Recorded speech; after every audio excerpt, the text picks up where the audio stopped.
Welcome to G Fun Facts Online. Think about the last hour. How many times did you check your phone?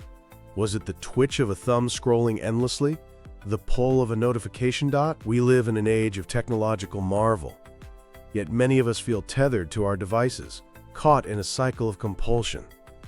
This isn't a personal failure of willpower. It's the result of a sophisticated and intentional design philosophy, one that leverages the very architecture of our brains to keep us hooked. Today, we're unpacking the neuropsychology of digital addiction, exploring how our minds are being expertly rewired by the apps we use every day. At the heart of this phenomenon is the brain's reward system. This network is designed to ensure our survival by reinforcing life-sustaining behaviors like eating and socializing. When we do something pleasurable, our brain releases neurochemicals, most notably dopamine, creating a feeling of satisfaction that tells us, hey, do that again. It's this ancient survival-driven system that is now being hijacked by the architects of our digital world.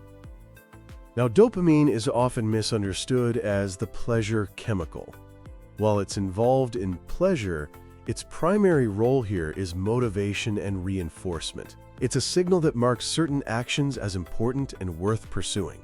When you get a like on a photo, a match on a dating app, or a reward in a game, you get a small surge of dopamine. But this isn't just about feeling good in the moment. It's about your brain learning that this action is worth repeating.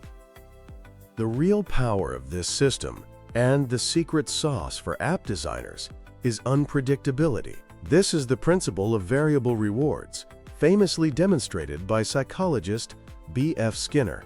If a reward is predictable, the dopamine response eventually fades. But if it's intermittent and unpredictable, sometimes you get a notification, sometimes you don't, sometimes you find a great video, sometimes you scroll through junk for 10 minutes. The anticipation and the eventual dopamine hit are far more potent. This is the exact same mechanism that makes slot machines so addictive. The uncertainty of the reward keeps us pulling the lever, or in our world, keeps us scrolling, swiping, and refreshing. But dopamine isn't the only chemical in this cocktail. Our digital habits also throw other critical neurotransmitter systems out of balance. Take GABA and glutamate, which act as the brain's primary brake and accelerator pedals. GABA calms the nervous system, while glutamate revs it up. Studies on people with internet addiction have found a significant imbalance in the ratio of these two chemicals in a brain region crucial for emotional and cognitive control.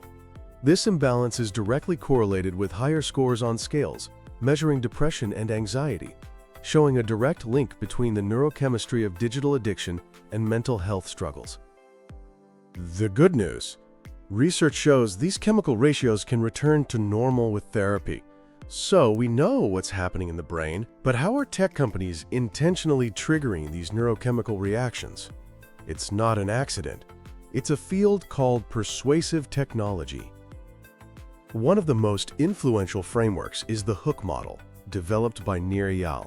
It's a 4-step process designed to build user habits. Step 1 is the trigger. This can be external, like the red dot on an app icon or a push notification. But the ultimate goal is to create an association with an internal trigger, a feeling. Boredom? Loneliness? Fear of missing out? These emotions become powerful internal triggers that make you instinctively reach for your phone. Step 2 is the action. This is the simplest possible behavior done in anticipation of a reward. For a habit to stick, the action must be incredibly easy. Think of the infinite scroll on social media, or the simple swipe on a dating app. The less friction there is between the trigger and the action, the more likely you are to do it. Step 3 is the variable reward, which we just discussed. This is the addictive core of the loop. Social media platforms are masters of what are called rewards of the tribe, unpredictable bursts of social validation through likes, comments, and shares that keep us checking in. The final step is investment. This is where you put something into the product, like time, data, or social capital. Every photo you post, every friend you add, every profile you build is an investment. This makes the platform more valuable to you over time and increases the likelihood that you'll return. Your investment also loads the next trigger, creating a self-perpetuating cycle of engagement. This constant engagement, engineered by these sophisticated models, has real, measurable consequences on the brain's physical structure.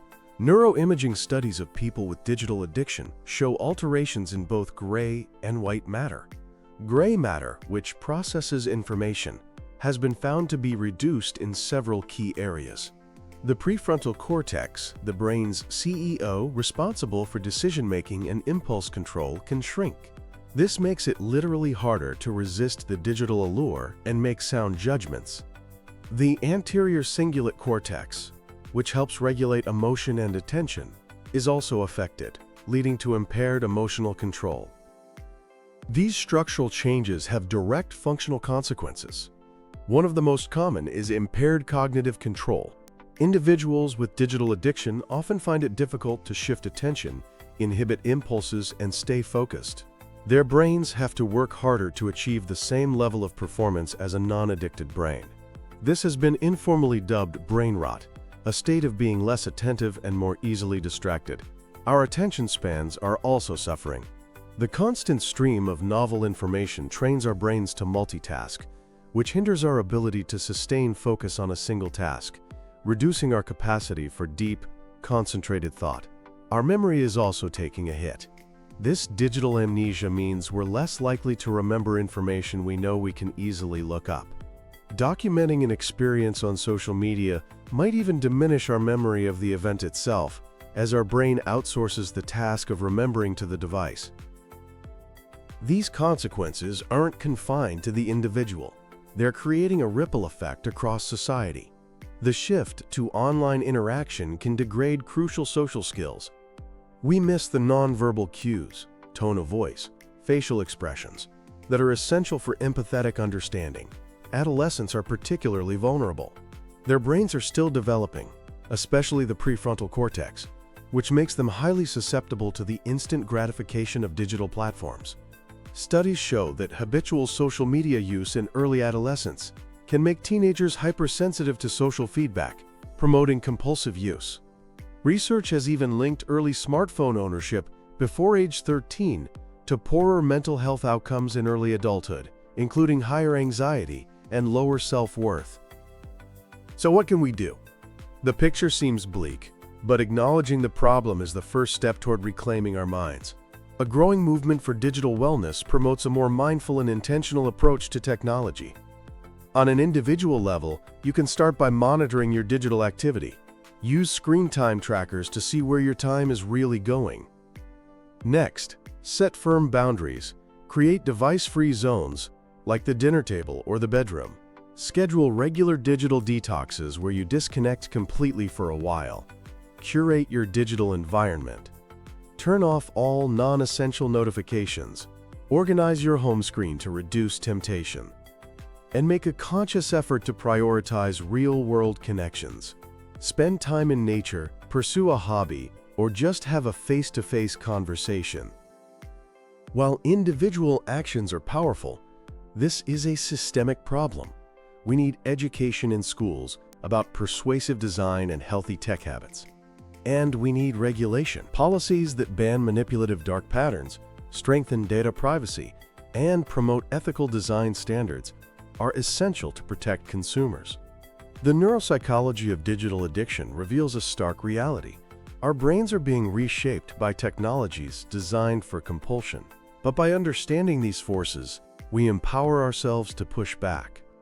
Through individual awareness, collective education, and systemic change, we can strive to build a digital world that serves our well-being, rather than one that exploits our vulnerabilities for profit. The future of our attention depends on it.